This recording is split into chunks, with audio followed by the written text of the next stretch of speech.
यहाँ पे वकीलात समाधान करते करते 170 कर्मचारियों के रोड पे लिया है।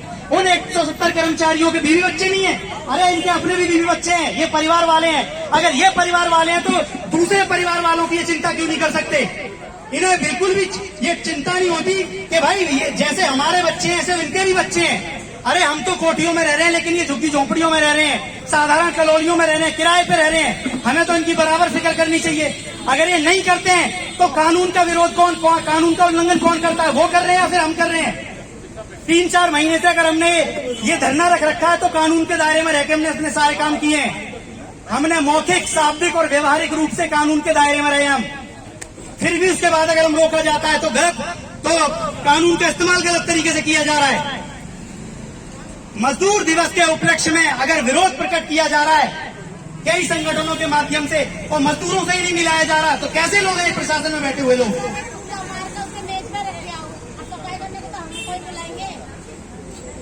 साथियों, हमें सबकी साथ सहयोग की जरूरत है। पुलिस प्रशासन को भी समझना होगा कि हम 3-4 महीनों से यहाँ पे बैठे हैं अपनी नौकरियां छोड़ के। हम कैसे मतलब कि वापस हो सकते हैं? अरे 11 लोग कितने ज्यादा थे, और ऊपर से इन्होंने कितनी बार जुबान दी है। एक बार ये प्रशासनिक पद पे रहकर अपनी जुबान पे कायम नहीं रह सकते और ये उम्मीद करते हैं कि हम अपनी जुबानों पे कायम रहें। हम अपनी हर दुख परेशानी से हम अपनी हर दुख परेशानी में पर्दा डाल लें, हम अपनी सारी समस्याओं को छुपा लें।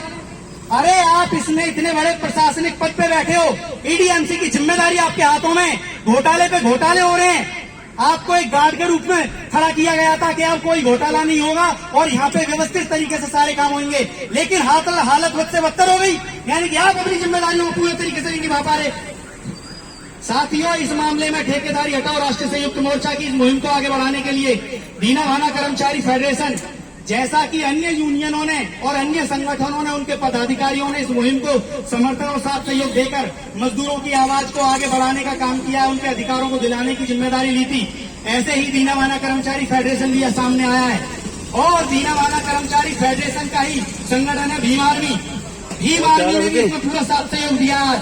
और अब हम इसको आगे बढ़ाते हुए अब हम आगे अपनी तैयारियां करेंगे।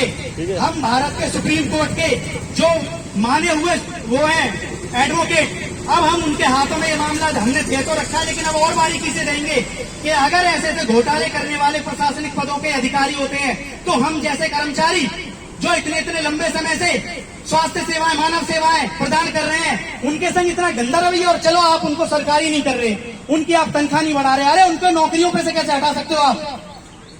कभी प्रधानमंत्री जी आते हैं, जैसी बीजेपी प्रचार करती है तो एक आदमी से मिलती है, प्रधानमंत्री जी उनके मेले में जाके क्या करते हैं कि जी सफाई कर्मियों के पैर धोते हैं। दिल्ली के मुख्यमंत्री साहब आके झाड़ू का निशान बनाया, सारे सफाई कर्मचारियों को वोट ले लेते हैं।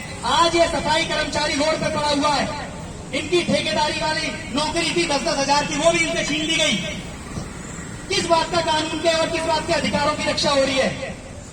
अब हम इस मुहिम को आगे बढ़ाएंगे और देश भर के माने चुने जो राष्ट्रीय स्तर के संगठन है, भीम आर्मी और भी बड़े बड़े संगठन, उनका साथ लेंगे और बड़े बड़े लीडर यहाँ पे आएंगे और इस मुहिम को आगे बढ़ाएंगे। भीड़ बहुत बड़ी ज्यादा होगी और सुप्रीम कोर्ट के अधिवक्ताओं के हाथ में मामला सौंपेंगे। और भी प्रशासन में बड़े बड़े अधिकारी हैं जो ठेकेदारी के अंतर्गत काम नहीं करते, लेकिन वो भी इस मुहिम में साथ सहयोग करते हैं। जर्नलिस्ट लोग, हम उन सबके साथ सामने आएंगे।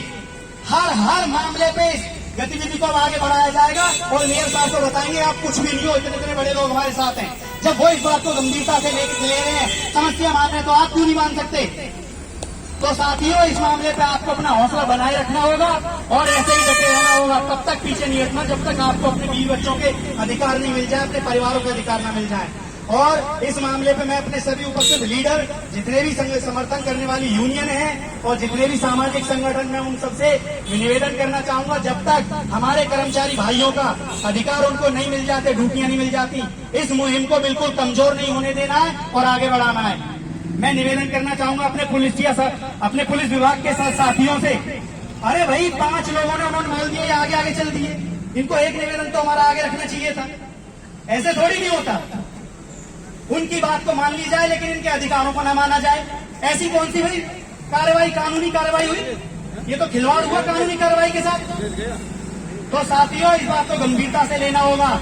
निजीकरण ठेकेदारी ने है ना, देश को बहुत बुरी स्थिति में पहुंचा दिया है। जो जो लोग प्रशासन में अधिकारी के रूप में बैठे हैं, उनके बच्चे भी आगे चल के इसके बुरे परिणामों का सामना करेंगे। तो साथियों, हमारे हाल तो और भी बुरा होगा। तो हमें इस बात को गंभीरता से लेना है। मैं सभी सामाजिक संगठन, यूनियन और राजनीतिक दल, जैसे भी दल हैं, सामाजिक संगठन है, यूनियन है, उनके पदाधिकारी, मैं उनसे निवेदन करूंगा, इस मुहिम को बिल्कुल कमजोर ना होने दें। तन मन धन का साथ दे।